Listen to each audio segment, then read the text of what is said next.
Hello, everyone. Currently, we are having two parallel sessions. One is happening in Shaniwan, which is about energy cooperation in the Bay of Bengal, and the one that will happen here soon is about trade and investment in the Bay of Bengal as well. So, welcome back, everyone, to our second session of the day.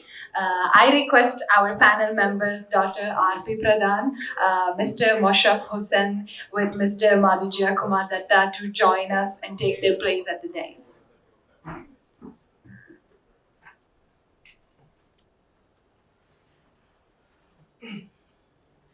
So, in this session, we'll talk about fostering regional development through trade and investment. Situated at the global crossroads of international flow of trade, Bay of Bengal has emerged as a prominent subregion globally. The region's economic future relies immensely on the opportunities it would capitalize on.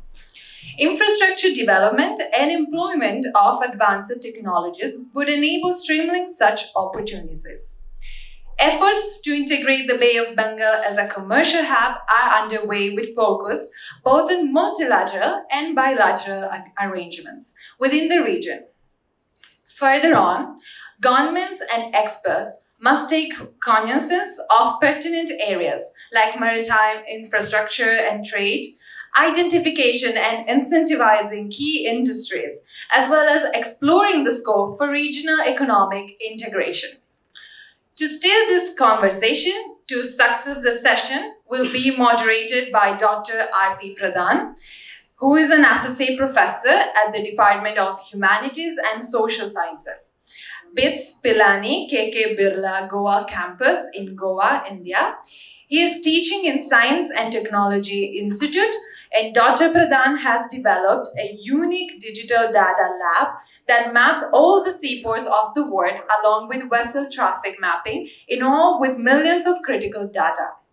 Dr. Pradhan has been a member expert for Commonwealth Fellowship, Ministry of Human Resource Development within the Government of India from 2007 to 2011, and served as a member Board of Trustees in the International Center in Goa, which is a prominent think tank in the state of Goa. Warm welcome to the platform, Dr. R.P. Pradhan. Together with Dr. R.P. Pradhan, I would like to welcome also Mr. Moshraf Hussain. And warm welcome to Mr. Madhujya Kumar Datta as well. And now I hand over the session to you, Dr. R.P. Pradhan. Distinguished speakers of this panel and to the distinguished audience here. This is it's a critical knowledge platform. This side and that side, both sides, I think all of us, we are very well informed about a lot of things that are happening in the world. And with that background, we begin the discussion today. This session, it's on Bay of Bengal, trade and investment opportunities, and how do we look towards the future of from today onwards. And to set the stage, I have the benefit of two very distinguished panelists, Mr. Mohammad Musharraf Hussain. He is a Bangladesh Foreign Service diplomat, and currently he is posted as the director, BIMSTEC Secretariat, and BIMSTEC being one of the critical institutions in the region, working to put people together to create a platform of interaction and create a state of prosperity. Now, that's where I think I have the benefit of Mr. Hussain, a practicing diplomat, who will tell us lots of stories from the secretariat point of view, from the institutional point of view, and that's where we'll begin from here. Also, I have onto my left Mr. Madhujya Kumar Datta, Indian, but who is a globetrotter who travels everywhere. He came down from Canada to participate in this session, and with his jet lag and all that. But of course, your jet lag is not the excuse. We will certainly take advantage of your field expertise. Mr. Datta is an economist. He serves as the Director of Trade and Investment Facilitation Department at the Mekong Institute. What is Mekong Institute is, it is an intergovernmental institution, and Mekong Institute is the small part of the whole Mekong story. Mekong itself is a large story. They have Mekong, we have Ganga. They have Greater Mekong subregion platform. We have Ganga Mekong cooperation platform.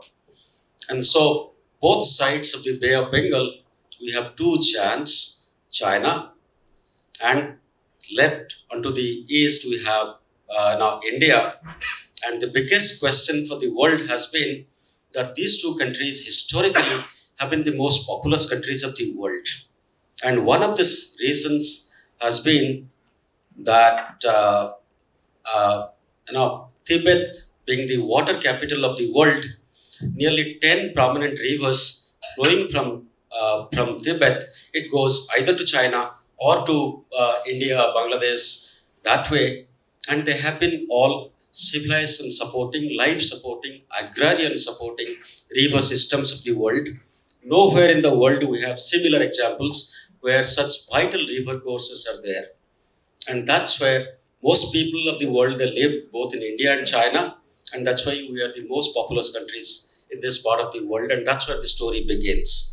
As long as agrarian mode was the mode of production, China and India together, they produce close to 60% of world's GDP. But ever since the industrial revolution started, I think the whole dynamics shifted. And today, when we look at South Asia, I think our participation in the international GDP is far, far lesser. And with that background, we start looking at Bay of Bengal, its possibility of connecting people, 7 countries, and roughly around 1.7, 1.8 billion people, more than 20% of world trade, and 4.4 trillion combined GDP. It's a huge mankind, and Bay of Bengal is the connecting link. Bay of Bengal, like the Caspian Sea, it's a large lake of connectivity, lake of waterways, and it holds us huge amount of prosperity opportunities, and that's where we will begin the discussion today. Now, soon after 1991, we gave up what we call the ISI model, and everywhere globally, people talked about trade.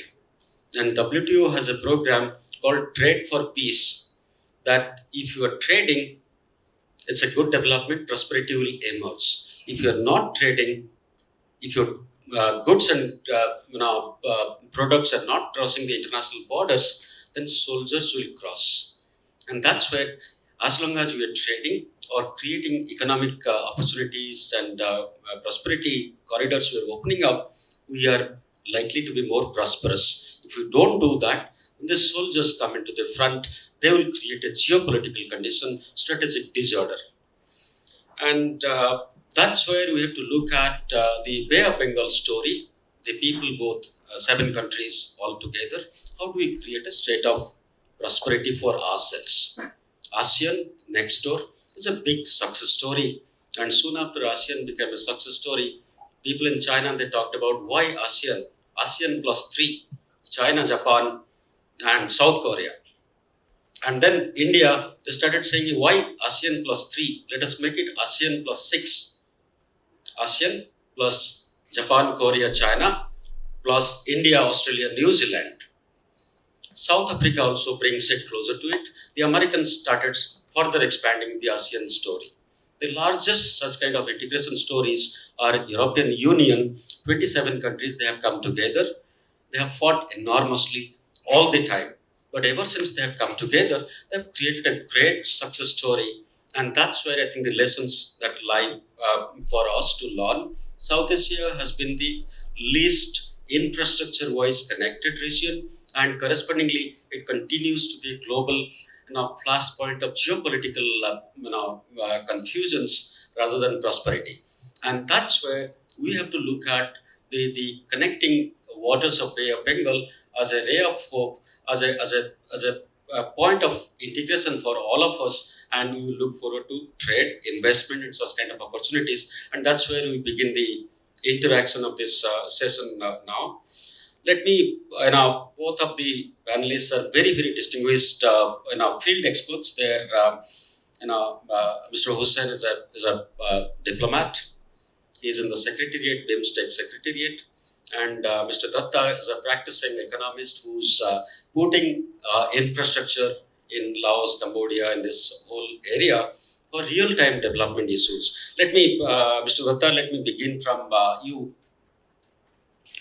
South Asia is a challenge spot in the international political scenario. We have to, that being the background, we have to look towards the next 10 years, 30 years future. And unless we have the right road connectivity, rail connectivity, seaport connectivity, infrastructure for trading demands connectivity. How do you look at the trading opportunities that have been developed so far, or the prospect of connectivity in terms of infrastructure? How do you look at the development of connectivity in this region where BIMSTEC countries can people to people connect, goods transportation can happen? Let me. Thank you, sir, and very good morning to all the delegates here. Well, it's a very important question to start with. I would say that Greater Mekong Sub-region, you have to put it as a part of ASEAN, 5 member states. These are land-based countries, and other 5 ASEAN countries are maritime linked.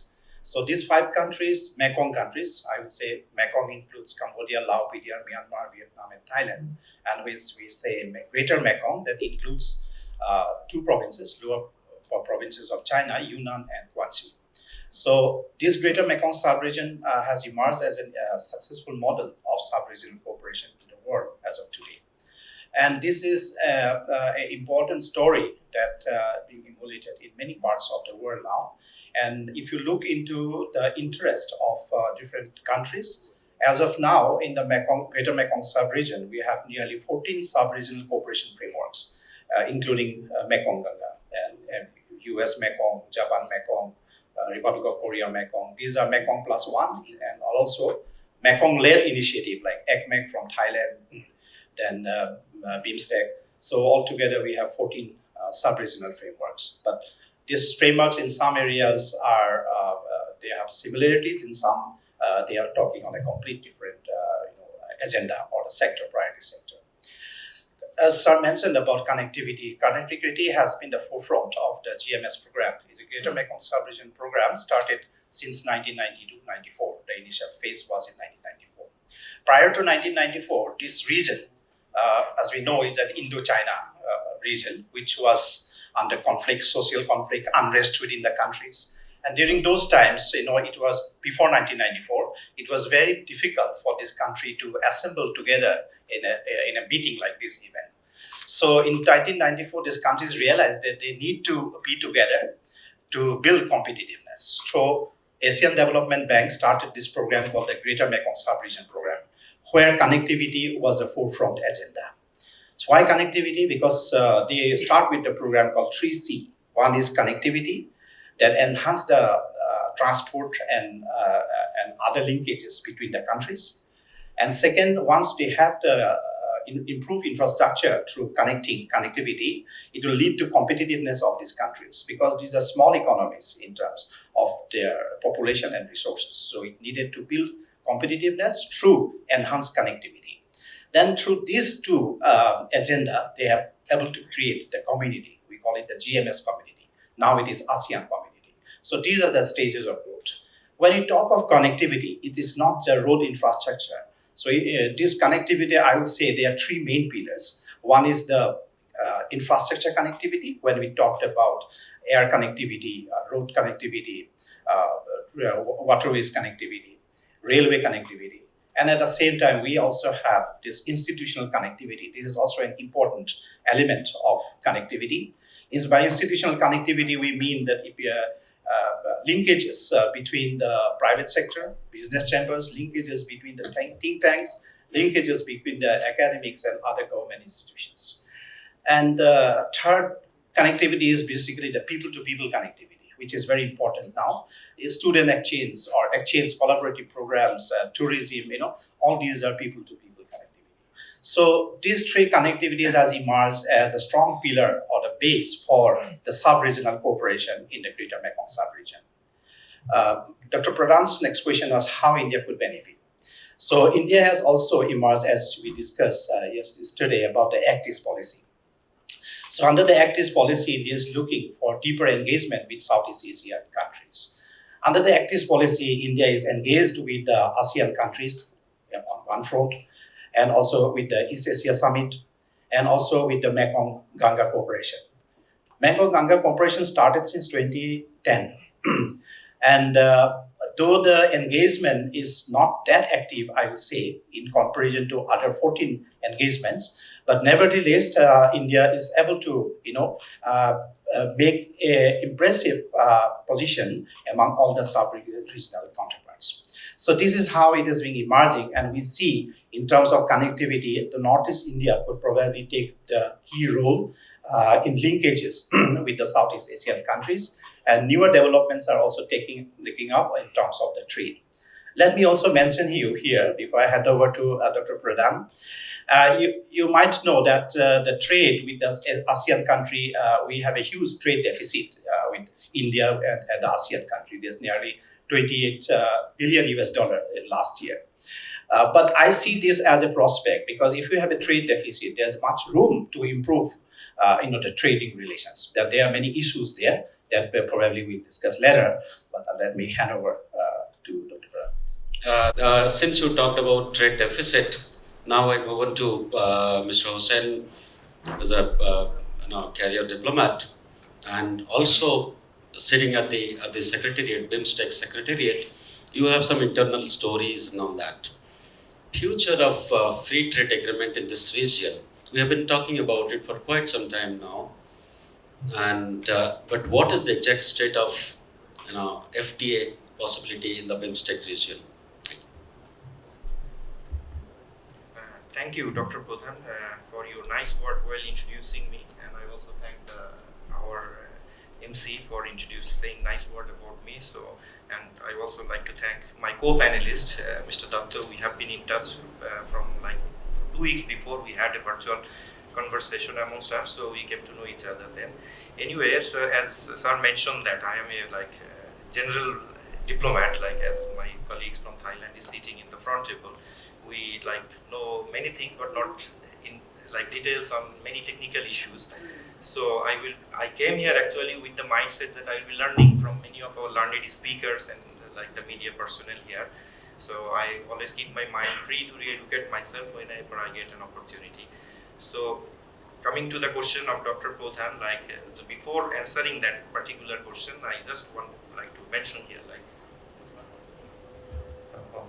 okay, then can you hear now? Yeah. So actually everybody is talking about the Bay of Bengal here, but you will be, I don't know whether all of you are aware that the BIMSTEC, which the name's current form is the Bay of Bengal Initiative for Multisectoral, Technical and Economic Cooperation. So it looks like the Bay of Bengal and BIMSTEC is interchangeably we are using. But at the beginning, when the leaders conceived the idea of the BIMSTEC, at that time it was the BISTEC. So the Bay of Bengal was not there. It was only the 4 countries which came up with this idea. So leaders from the 4 countries like Bangladesh, India, Sri Lanka and Thailand. So it was the BISTEC, Bangladesh, India, Sri Lanka, Thailand, economic cooperation. From the very beginning and with the Bangkok Declaration in 1997, the objective of this BISTEC was actually to create an enabling environment for the economic development of this region. So then with the joining of the other 3 countries like Myanmar in 1997 and the other 2 Nepal and Bhutan in 2004, then it becomes the BIMSTEC because member states are increasing. So if you use every country's the first letter, then it would be a very big one. So they came up with the Bay of Bengal things from then. So with the BISTEC thing, whether the objective was to creating an enabling environment for economic cooperation, and I must say actually BIMSTEC was very successful in that endeavor actually, because if you see, we could finish the framework agreement for the BIMSTEC free trade area, which was signed in 2004. So immediately after the establishment of BISTEC in 1997, so within 5-6 years, the member state could come up with a very vital framework agreement for the BIMSTEC free trade area. But after that, actually, what I feel like, this is my personal views, like our member state, they changed their focus. At that time, it was a regional forum. They were mainly creating the enabling environment for economic cooperation. But later, they focused mainly on institutional building thing, how the BIMSTEC could become a true regional organization. So instead of this, at that time, the negotiation mainly shifted towards forming the institutional mechanism of the BIMSTEC. So the framework agreement, though it was signed in 2004, and there was a time frame like within 3 years, like by 2007, we will be having the constituent agreements of the free trade agreement, which are like the trade in goods. The another one is the trade in services and the agreement on investments. And there are a few other constituent agreements. So the member state, they formed the trade negotiating committee for negotiate all these agreements. And I must say, Mr. Pradhan, like we are like yet negotiating on this for the last 17-18 years. So we are yet to come to a conclusions. This trade negotiating committee, they have already met 21 times, and there are 6 working groups under this TNC to negotiate on different constituent agreements, like to negotiate on the trade, like the rules of origin and operational certification procedure. We have a working group. Customs cooperation, we have a working group. The trade facilitation, we have a working group. So we have like 6 working groups like that.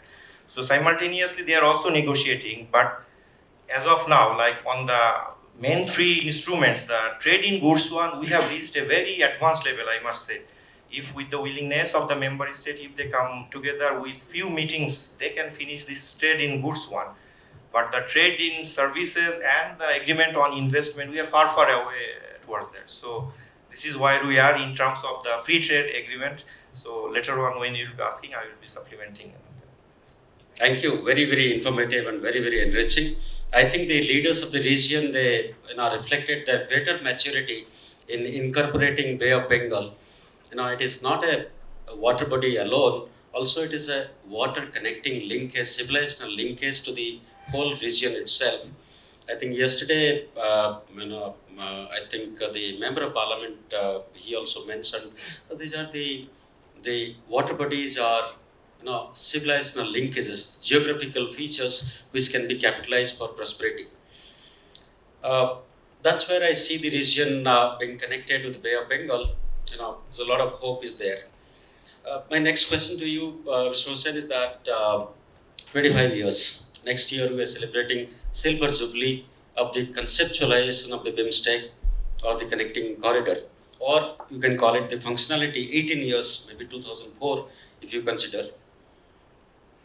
What has been the biggest achievement for BIMSTEC? Is it a theory? Is it a state of development? Is it a corridor somewhere towards prosperity? Thank you. Thank you, Dr. Pradhan, for asking that very vital question. Actually, most of the times we have been encountered with this type of question, particularly with the media people. Like they always want to visualize, like they see like what is the tangible benefits of having this organization actually. As I mentioned in my earlier remarks, like actually we like shifted our focus. Like at the beginning, our main aim was to have a project-based actually cooperation. But that didn't succeed that much. Then the focus shifted towards building this institution. So here, like we have at this moment, initially we started with the 7 areas of cooperation. Then it expanded towards like 14 areas of cooperation. But then the member states, they have they expanded their scope beyond their resources. So during the last BIMSTEC summit, which held earlier this year, like on 30th March in Colombo, the 5th BIMSTEC summit. So during that time, the leaders adopted we call it the rationalization of the sectors. Now we have made it like the 7 sectors, and each sector is led by the 7 countries, so that each member state take the responsibility on that particular sector, and they drive, and the other members in the BIMSTEC process, we call it all the decisions are based on the consensus. So we need all the member states like equal motivation on achieving a certain goal. So about the biggest achievement so far, as I mentioned earlier, like with the beginning in 1997, then the framework agreement was, from that perspective, was the biggest achievement. Within that shortest span of time, we could finish that one. Then after that one, as we were moving towards the institutional building things, then the member states thought also like without having a secretariat, also having some core institutional thing like in the regional organization, you must know about the charter thing. We didn't have that for 25 years. So the member states, they focus their discussion on having a permanent secretariat as well as having a charter thing. So from then, like what during the last BIMSTEC summit, I am happy to say you that we could sign that charter for the BIMSTEC. So you must say this is as a regional organization, this is the constitution thing. So we could sign that BIMSTEC charter during the last BIMSTEC summit on 30th March in Colombo. So that was the biggest achievement. And before that, in 2014, when we have the permanent secretariat in Dhaka, actually, where I am working at this moment, so that we can follow up all the leaders' decisions and directive. So that gave a lot of impetus towards the BIMSTEC mechanism, actually. So these are the few things, and we are also like on the sectoral, as I mentioned earlier, we have now the 7 areas of, we call it cooperation. There are a few like convention and MOU, MOA, we have already signed, and we are doing that type of cooperation in that particular sectors. So about those are the what we are doing, but about the biggest one, I must say these 3-4 things. This is my personal perspective from being a director at the BIMSTEC Secretariat. Thank you, Mr. Thank you, wonderful. Let me let us talk to our man in Mekong. He is there, directly involved in the field, and for a lot of infrastructural projects and all that, they have a larger vision. And you also talked about 3 C's, government to government cooperation, people to people connect, a lot of development promises, infrastructure we do see also. Who funds it?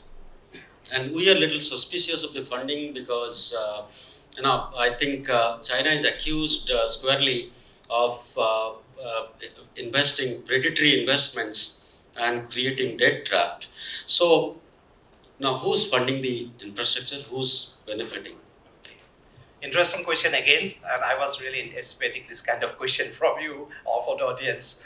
But for your information, for the GMS program, major part of the funding until 2021 December is from the Asian Development Bank.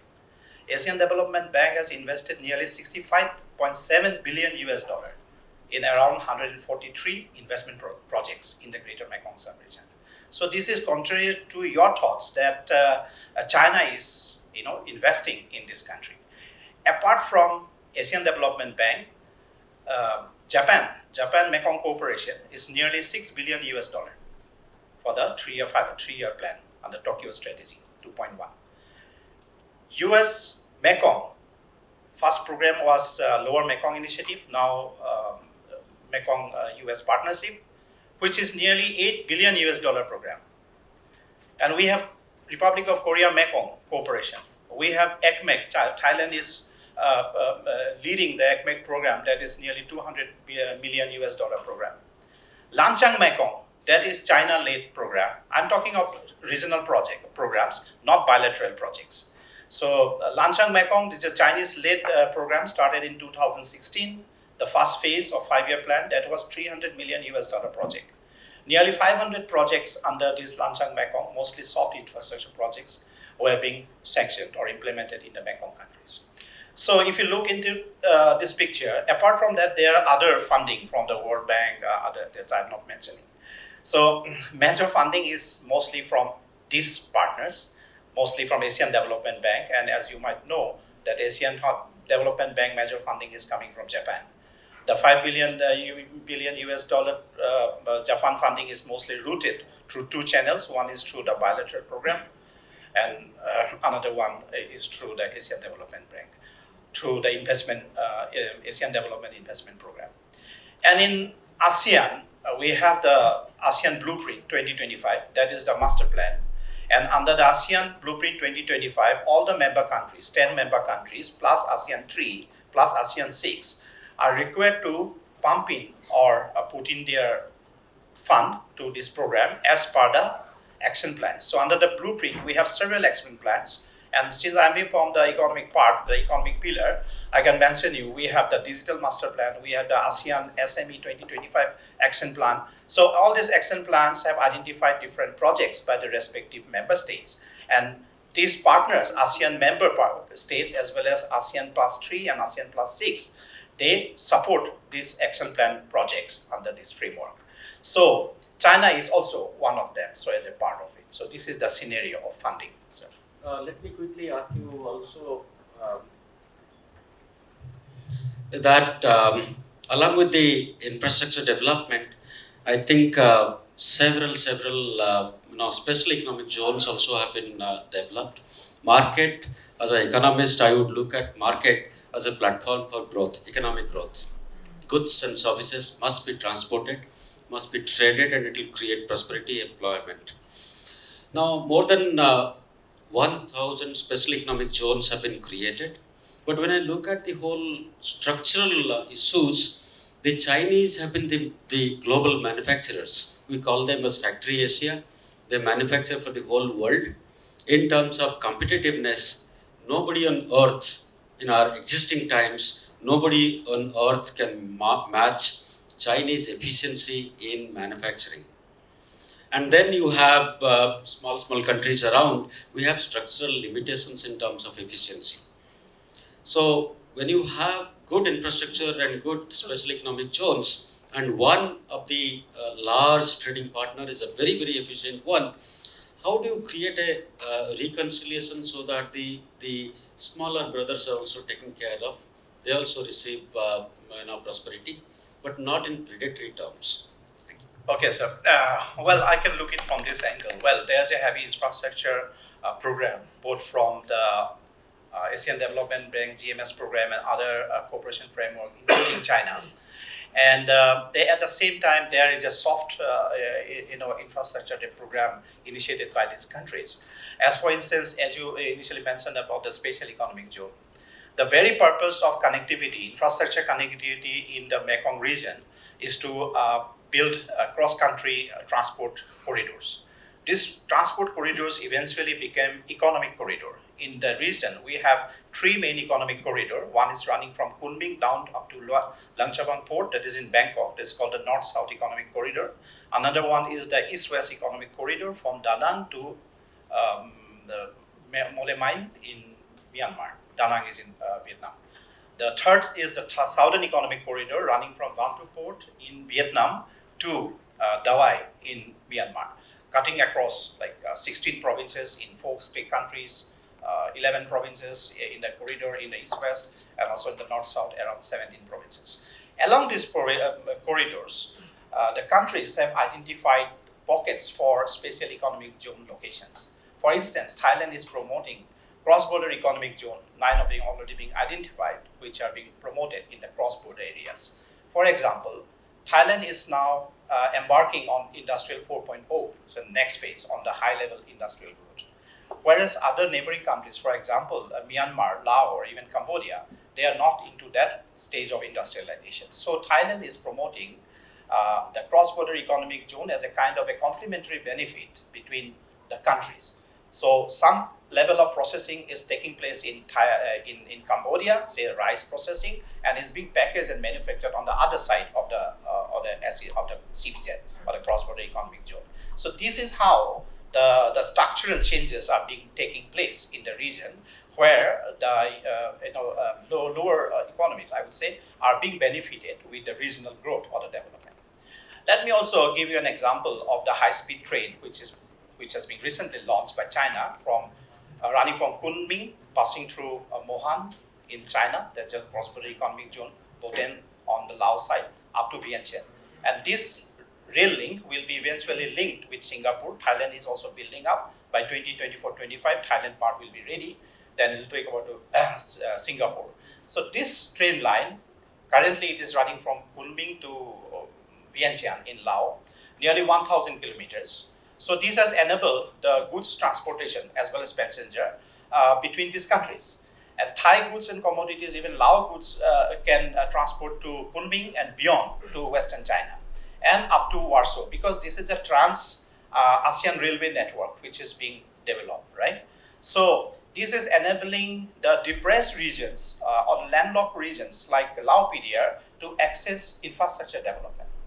And the positioning of the special economic zones along these corridors is enabling the movement of agricultural products, processed or semi-processed, to distribute across the region.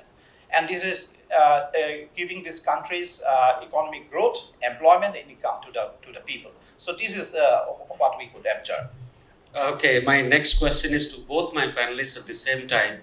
The energy market is emerging to be a globally very, very attractive and growing market.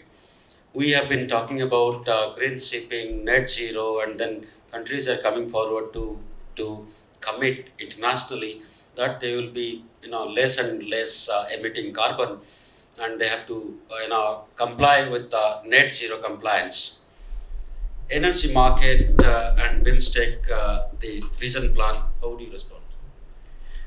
Thank you, Dr. Pradhan, for asking a very pertinent question for BIMSTEC actually, because as I mentioned earlier, we have now 7 areas of cooperation. So energy is one of the areas of cooperation that the member states are working actually. And after the last summit in March this year, like now India is leading, as we call it, as the lead country for each sector. So India is the lead country for the energy sector as well. So there have been during the last, the 4th BIMSTEC summit in 2018, like the member state, I am happy to share with you that we could sign our first MOU actually in the sectoral activities, that is the agreement on BIMSTEC grid interconnection thing. So we have that MOU on BIMSTEC grid interconnection, and under that agreement there is a provision for having some studies and other things. So even that there is a committee called BCIC, BIMSTEC Grid Interconnection Coordination Committee. They also had their first meeting last year. India is going to host their next meeting early next year. And so we have that MOU, but we are yet to materialize that establishing the grid interconnection thing. As you know that it is a highly technical thing, so there is a very different type of grid in different countries. So we are in the process, during the last meeting, even when the energy ministers met earlier this year, they tasked the secretariat to do a master plan study on the BIMSTEC grid interconnection thing. And we approached the ADB and they have agreed, and they are now conducting this BIMSTEC grid interconnection master plan. They have already submitted their inception report. So hopefully during the next meeting, we'll be able to finalize this master plan study. Once we have this master plan study, then this BCIC, BIMSTEC Grid Interconnection Coordination Committee, they will sit how to materialize and the finalization of a SOPs, like standard operating procedure. So still there are a few ways to actually having the grid, BIMSTEC grid we call it. Like yesterday we heard that some of the speakers were mentioning, okay, Bhutan has the surplus electricity production, they're sending it to India but not to Bangladesh. But once we have that BIMSTEC grid, then this problem you can understand, we will be resolving all these issues, and there will be having the greater cooperation in terms of the energy. There is another activities in terms of the BIMSTEC and energy thing, which is member state also signed another MOU for establishing a BIMSTEC energy center, and that center will be established in Bengaluru. Okay, so as India is the lead country, once we have that energy center, and you will be happy to know that during the last BIMSTEC summit, the Honorable Prime Minister of India, he directed to operationalize this BIMSTEC center. One is the BIMSTEC, we call it Climate and Weather Center, and it's in Noida, and another one is the BIMSTEC Energy Center. It is supposed to be established in Bengaluru. So, and we have actually the governing board has already been established for this centers, and hopefully next year we will also have a meeting on the governing board. So once we have this energy center functional, then they will be doing all the research and other thing, and they will be supporting how the MOU on the BIMSTEC grid interconnection could be materialized. So I am very much optimistic within few years, I think we will be having the people of this region will be seeing some tangible benefit in terms of the energy cooperation amongst the BIMSTEC member states. Thank you. In the Mekong country, energy is on high demand, as is similar in any other countries, because of a lot of in the manufacturing sector as well as in the transport logistics sector. in transport logistics sector is crucial because around 70% of our cargo movement from the ports, seaports, airports, railheads are basically through the land transport in the Greater Mekong sub-region country.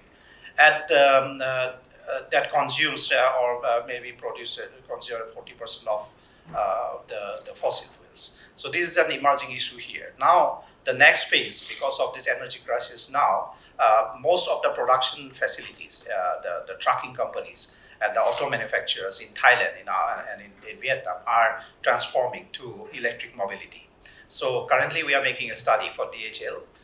We have three parts basically we are looking. We are looking into the production setup of the automotive industries and what are the production plan, how much trucks they are rolling out in the next 3 to 8 years, and then looking into the charging facility. This is going to be a big serious matter because simultaneously we need to also build up the charging facility in different parts of the region because our trucks and the passenger are moving across the borders.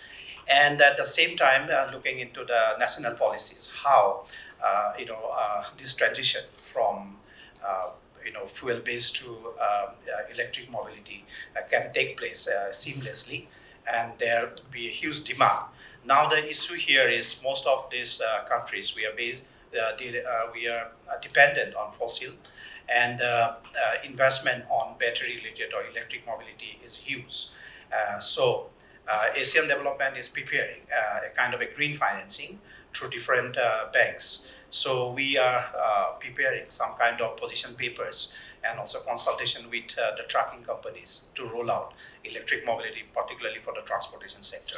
This is what I can tell you at this moment. Thank you. Thank you very much. I think we had a very wonderful field experience and experience of BIMSTEC Secretariat and all of that. Cochin Shipyard, I think for the benefit of everybody, let me also clarify that Cochin Shipyard is expected to roll out India's first indigenous hydrogen-powered electrical shipping vessel. I think next month or latest by January, it will be commissioned. It will be a great achievement in the energy market from the Indian side, and most notably as an indigenous scientific approach. Now I think we have a very, very distinguished audience also. We have to also have a dialogue and learn from the audience. Now I think the floor is open to the audience to... Yes. Good morning. I'm Frank from the Nauer Foundation. And thank you very much. It was a very good session.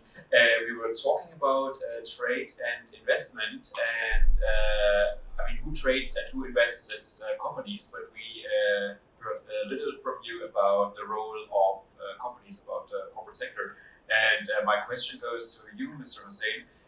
When we look at these regional associations, take the EU or take SARC even, there is, for all of them, like a business membership organization on a regional level. In the EU, you have Euro chambers. In SARC, you have the SARC Chamber of Commerce and Industry. To my knowledge, such a body does not exist in BIMSTEC.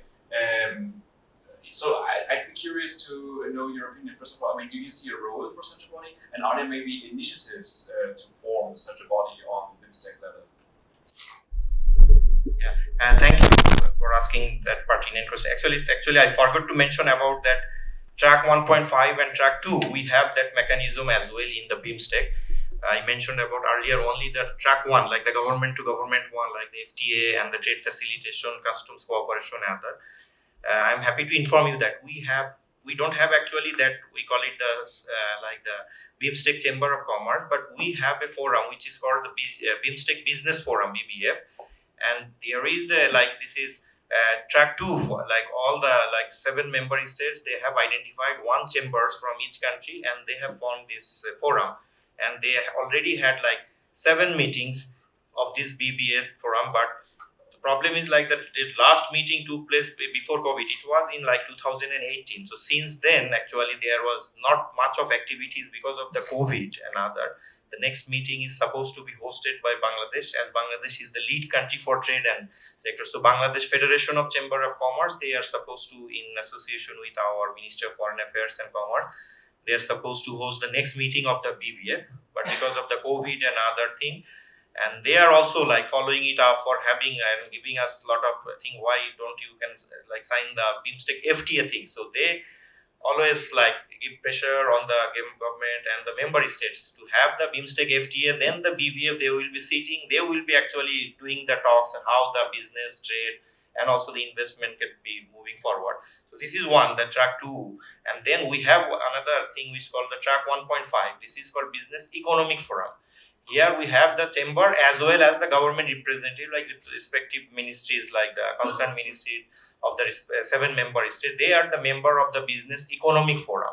So, but for the last like 4 or 5 years, that's forum. These 2 forums are not that much actually in activities. So that's why people from like particularly in this region and also definitely from the Western world, they are not aware of that one. But actually we have that one, that forum, these 2 actually. Yeah. So we are just waiting when the Bangladesh, like they are supposed to host the meetings of both these forums. So, and they are like this forum, they are waiting for when they will be signing the BIMSTEC FTA agreement. Then on the sidelines, they will be having this business forum or this economic forum meeting. So you understand, so this is the both thing. That's why this meeting for the last few years could not be held actually. But we are looking forward to having something next year actually, because we had it. Okay, thank you. Thank you, sir. Well, thank you for your question. And in fact, sorry we could not touch that point, but it's our work at Mekong is we are mostly engaged with the business or the private sector.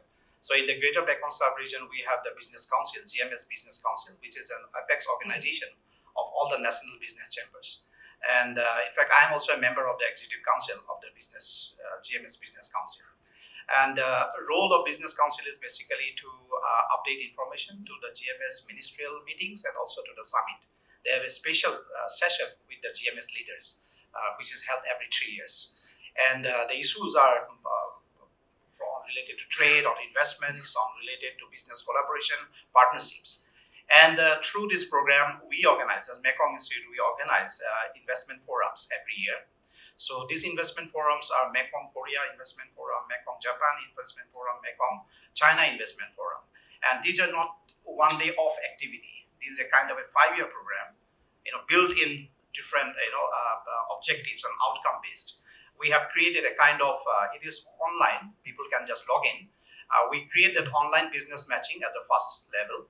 So we open up on a certain sector. Suppose in this year, we are talking of processed food sector. So we invite the companies to register and put their interest, what they are looking for. It is not just selling all the time. We look at entire value chain of it. They are producers, they are suppliers, they are manufacturers, R&D centers, skill development centers, all are putting their registration there with their profile and seeking the interest. And this interest is auto-generated to touch on those who are looking for such services. So a pre-online matching is created prior to the on-site event.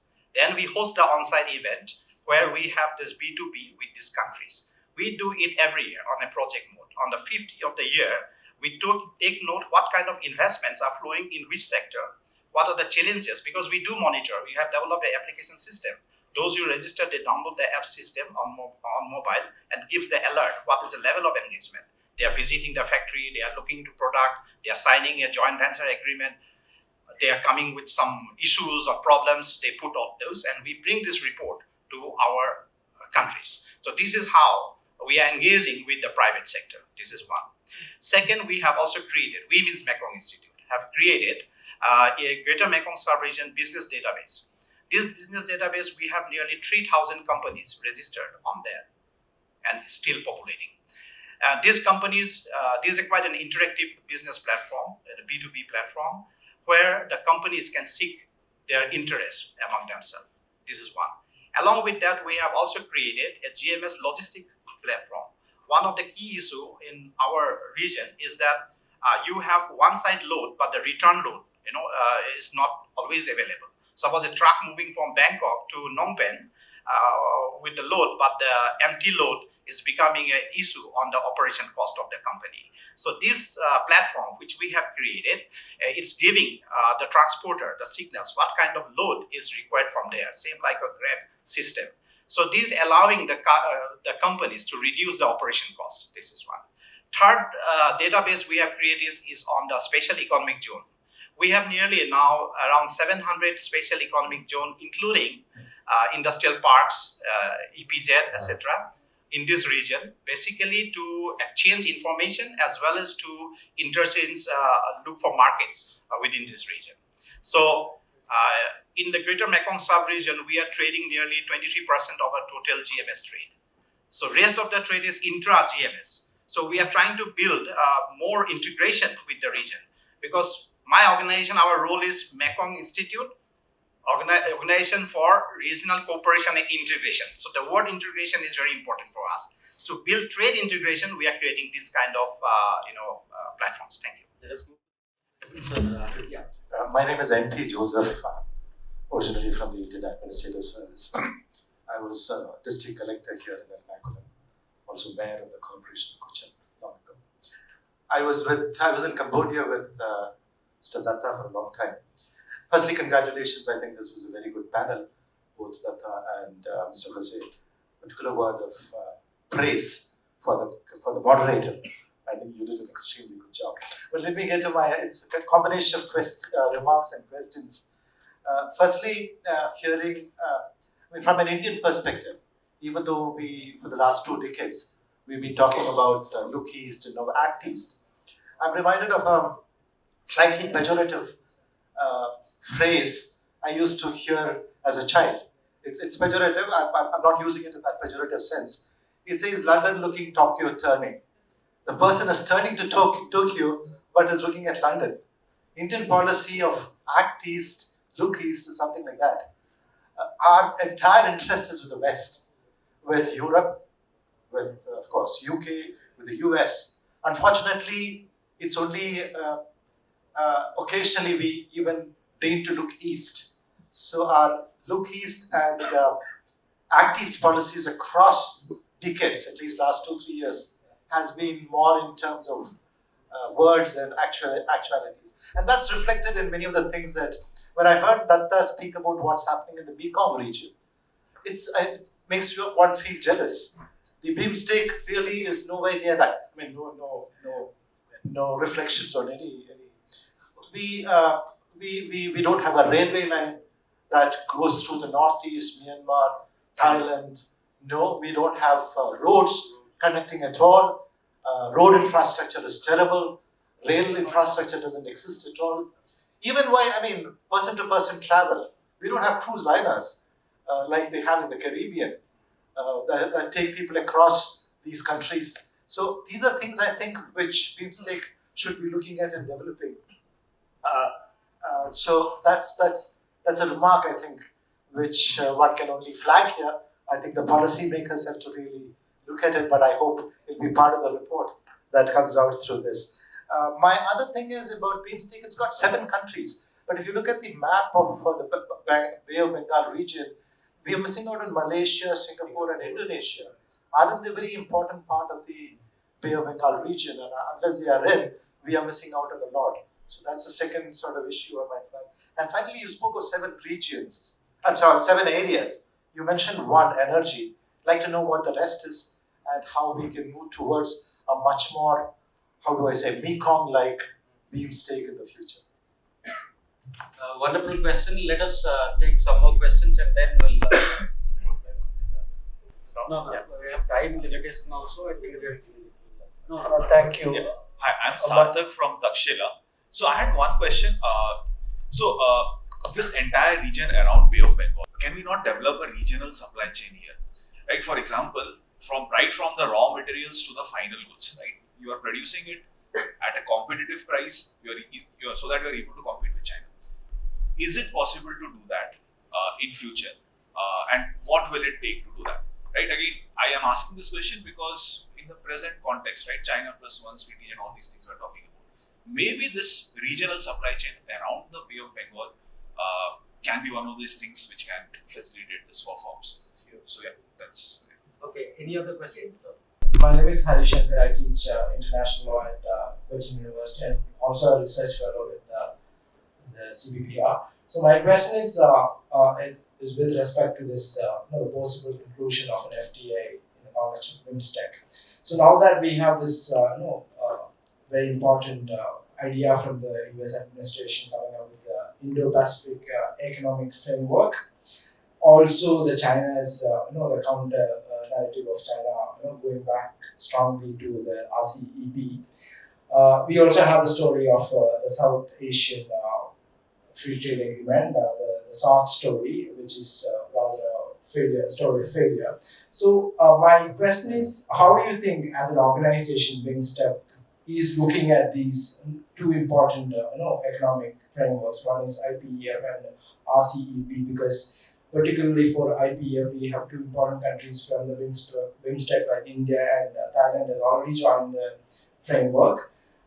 So how do you think is the possibility of or the relevancy of concluding an FTA for BIMSTEC? Or do you think it as a challenge or a threat, particularly the IPF and also the China story of RCEP? So my specific question is it worth considering to conclude an FTA in the context of BIMSTEC? Yeah, last question. Thank you. I'm Mukund Narvikar from School of International and Area Studies, Goa University. My question is to Mr. Kumar Datta. It's regarding how do you see Greater Mekong subregion, which China is a very important player and actor, influencing the trade dynamics of BIMSTEC? Sir, it's more a perspective from a historian, if I can, because I teach Chinese history. Bay of Bengal region. It's really, I would say, it has the same position for India as the South China Sea for China. Going back to the history, Bay of Bengal, India's ocean was India's ocean truly. Yeah, limited. India's ocean was India's ocean as long as Bay of Bengal was India's lake. And it's a very strategically located region because it gives access to India both to East Asia, Southern Pacific, and of course, towards the West, Africa and Atlantic as well. What I'm saying is that China is looking at Indian Ocean very, very strategically because they think that in order to make Asia truly What is the question? It's more I just wanted to make a comment that Indian Ocean China will be the truly Asian power only when Indian Ocean becomes China's ocean. Okay, we got it. I think let us respond. Okay, I can start with sir. Actually, he asked very pertinent questions. So if I forget anything, sir, you can remind me that you forgot to answer this one. So I'll start with the areas of cooperation that your third question was. Actually, we have now like the 7. The first one is the agriculture and food security, which is led by Myanmar. Then Bhutan is the climate and environment. And then India is like overall the name of the sector is security, but under that there is 3 subsectors. One is the CTTC, counter-terrorism and transnational crime, disaster management, and the energy. Then Bangladesh is the lead country for trade and investment, and then Myanmar is the lead country for agriculture that I have mentioned. Then Nepal is the lead country for like the people-to-people contract and tourism and culture. And then we have a sector called the science, technology, and like public health. This is the new one that we have introduced during the last year, and it is led by Sri Lanka. And the one like the connectivity, the Thailand is the lead country for the connectivity. So we also have a connectivity sector. And here I actually forgot also mention like trade is very much related with the connectivity. So I'm happy to also inform like you, I forgot that one earlier. Like we recently published a master plan, BIMSTEC master plan on connectivity thing, which was done by ADB and it's available in our website. It's a very comprehensive document. If you go through with that document, there is a suggestion for around like this is they have identified around 267 projects in all the 7 countries. Some of the projects within a particular country involving 2, 3, another, all these things. So there are 267 projects identified there, and it's a 10 years long span from 2018 to 28. And for investment for all implementing all these projects, the estimated cost would be like $124.4 billion over 10 years. So you know that for implementation is the biggest challenge definitely for that one. So and for that definitely the BIMSTEC member state they have to take the they need the support of the international financial institution like ADB, World Bank and others. So this is where, in terms of the connectivity, just linking with the trade thing. And about like the tourism thing, probably you mentioned, as I just mentioned, that we have a sector called people-to-people contact and the tourism, under which we are also working to develop 5 circuits, like the one I can remember is the Buddhist circuit, temple circuit, ecotourism, and the ocean something, and I've forgotten the another one. Anyway, we are working on that. We are also working on the visa for the business people and other thing, but we are still at the very early stage of finalizing all those things. And about the FTA, that RCEP and other thing, that some of the member states of the BIMSTEC are the member of the RCEP. So definitely, if we can conclude this BIMSTEC, FTA, and the trade in goods, these two in particular, definitely the member states who are not the member of RCEP, they will have a bigger markets, definitely through the Thailand and Myanmar. So we have definitely the other member state, and that supply chain issue actually during the COVID time, that was like main discussion of different forum actually. We also raised, but you understand, like it is BIMSTEC, as it is a member state driven organization. So there are the few institutions under which, like the trade facilitation thing, the customs cooperation thing, as well as the FTA, there is a mechanism for that one. So we are still negotiating on those, but it is like the priority areas, like we have to have, like during the COVID time actually, that all the member states, they suffered a lot during that time because of the disruption in the supply chain. So we are, once we have this FTA, trade in goods, services, and this trade facilitation and the customs cooperation thing, because particularly in the trade facilitation, that was many things discussed about how to ease the transfer of goods and other things. Let's hope for the best. If the member state can conclude those few agreements, then definitely our people, general people, will be able to see what actually the BIMSTEC are doing here. Have I missed anything? Why isn't Indonesia, Malaysia? Oh, okay, that's what, yeah. So it's like, what I must say, as it started with the 4 countries like Bangladesh, Sri Lanka, India, Sri Lanka, and Thailand actually. Then it expanded, and the name Bay of Bengal. So it's the littoral and the adjacent countries of the Bay of Bengal. But if you extend this Bay of Bengal, then definitely it will meet somewhere in Indian Ocean. So earlier actually we didn't have that institutional mechanism to engage the other member state, also the observer and others. So now with the charter thing, we have the provision of that thing. If some member states, they want to be a part of BIMSTEC either through the observer or other, definitely they can. And then it's up to the member state, the existing 7. We, in the BIMSTEC process, all the decisions are based on the consensus. So in the summit, that needs to be agreed upon by our leaders. If they think like, okay, that member states is eligible for becoming a member of the BIMSTEC, and there is a hope definitely. So, but it's up to the member state, and BIMSTEC is a member state driven organization. So I can't speak the member states' mind. Definitely, we will be guided by the decision of our member states. Thank you. Thank you, Dr. Pradhan. Thank you, Musharraf. Yeah.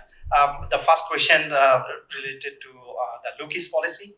I agree with you that working in the Mekong region and being Indian, I could see very less engagement of India out there. And well, I don't blame the system, but first of all, when I was being invited a couple of meetings like this to speak on Lucas policy, Actis policy, I've been frantically searching for this document. I could not find. Please correct me if I'm wrong. I have not. I contacted ASEAN Center also, Dr. Pravide. He said that we do not have such document. But first of all, if you do not have a blueprint on Actis policy, which is clear with vision, mission, and you have a clear set of goals with definite budget and action lines, what are we talking all about, right? But I don't say that it is ending there in itself. I was told that it's a bundle of activities. What India is doing in ASEAN, with Thailand FTA, with Malaysia FTA, with Singapore FTA, also with the East Asia, with Mekong, Ganga, all these are bundled as Actis policy. But these are fragmented, not a clear approach, that could encompass all. So you don't talk. That could be a subfront for each of these engagement, but you need to have a framework so the vision is clear and what we intend to do or achieve in the definite span of time. This is, I think, important. And for organizations like CPPR, I think for young minds, young researchers, they should look into evidence-based research on what is happening actually on ground. We talk of this India-Myanmar trilateral highway since I started my work in the region, until now. And I don't think it is going to happen soon because of this motor vehicle agreement. Even the cross-border transport agreement that we have in the GMS, it has also a lot of issues. I was a consultant for the Asian Development Bank for 2 years to conduct the early harvest of CBTA. We could see the issues happening there, for countries like Laos, which is basically a transit country. Thailand is issuing like 500 TAD, there's a temporary admission documents for the custom facilitation to transport commodity to China, taking Laos as a intermediate country or the transit country. So Laos is basically not happy with that. Who will maintain the roads, the bridges, things like that. So same is going to happen with Myanmar as well. So this negotiation took almost 10 years since 1997 for CBTA, cross-border transport agreement in GMS, until 2007, to ratify the protocols and annexes. Anyway, so these are some serious issues. Young minds, young researchers to take serious note, to observe and bring this policy for discussion along with the Ministry of Foreign Affairs. And this kind of dissemination meetings basically should be along with the key implementing or the policy makers in New Delhi, so that they can make use of this recommendation. Second point related to the regional supply chain. From our friend, is a very interesting point. Well, there are some good efforts being taken up on. As you know, you can find this information. Thailand is creating this special economic zone, Southern Economic Zone. It is comprising of 3 main provinces, huge investment. So automobile is one of the important sector, and they are trying to connect with the Chennai automobile hub. This is a regional supply chain, because with the electric car, it's the next phase of generation. So there will be a lot of intermediate components in the electric car. For example, in a Toyota car, sedan car, we require around 1,443 parts. So many of the parts are coming from India as well, and some parts are also assembled here. So there is a strong network. Similar network now recently launched ADB project, working with the Mumbai Chamber and also with the Madras Chamber. They're working on SME clusters on certain products. So these are some interesting cluster linkages, industrial cluster linkages between the Mekong countries, Cambodia, Vietnam, and Thailand with this. So these are happening, but these need to be documented, researched, because when we see a pilot project, it is done in a very small scale, but it is not mainstream in the national programs. So unless it is mainstream in the national program for larger program, this has no meaning. So try to look into this information from Asian Development Bank. It is called the SME internalization project. So they are working on it. I think this year or next year will be the final phase. If you can find interesting information that can be brought up for emulating certain information or kind of projects and streamlining international plans and policies. And third one is related to the China trade investment influencing business tech.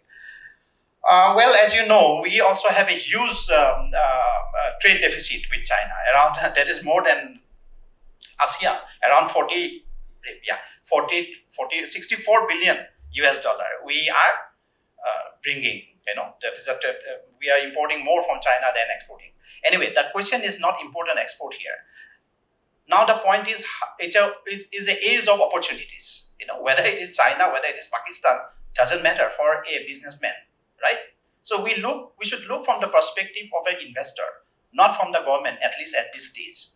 So from the importer, he may import from any country, irrespective of what political relation you have. Whether you have a FTA or not, that also doesn't matter with them.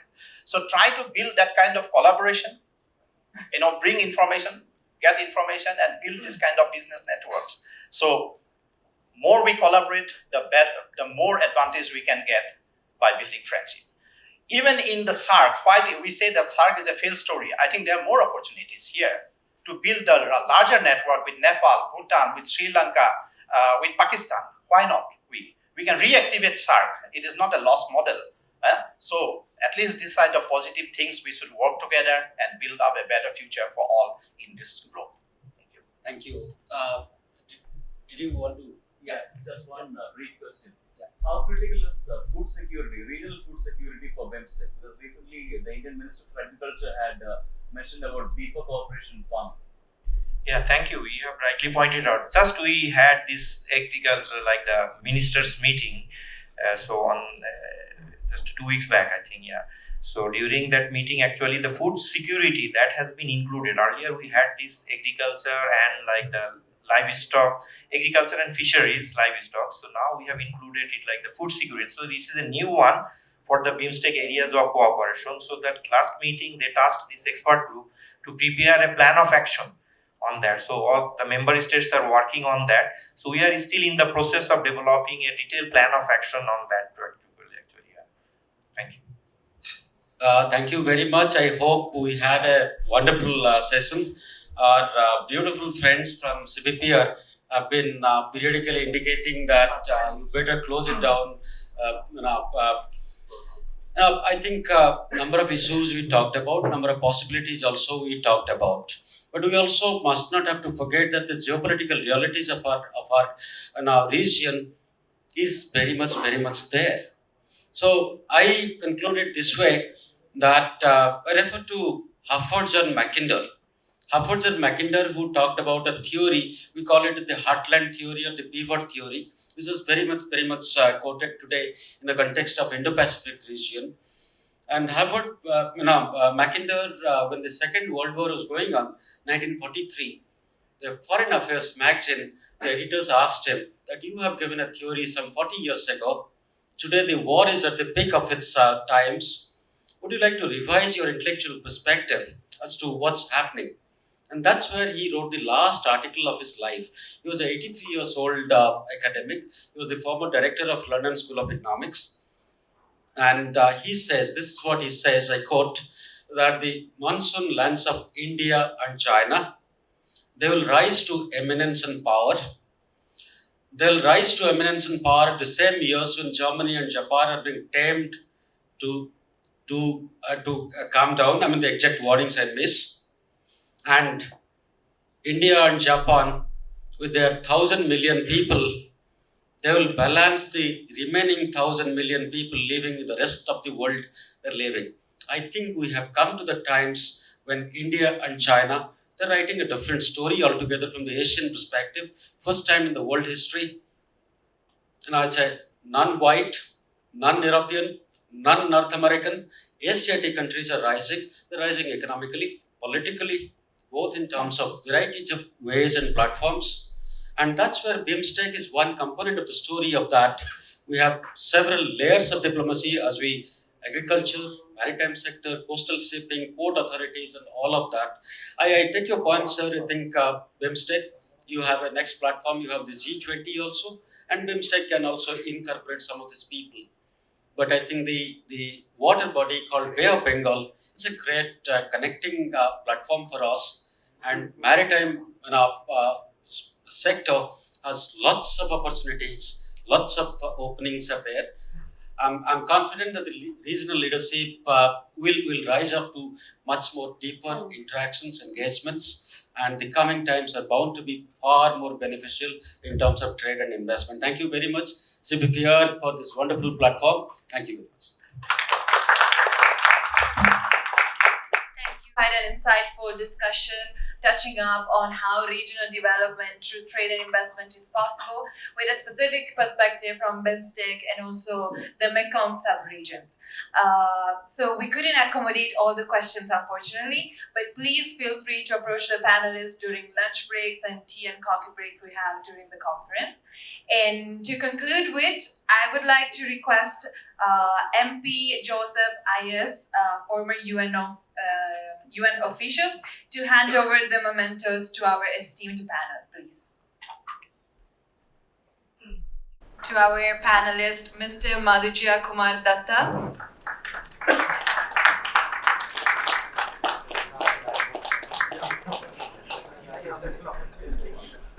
To our panelist, Mr. Moshraf Hussain.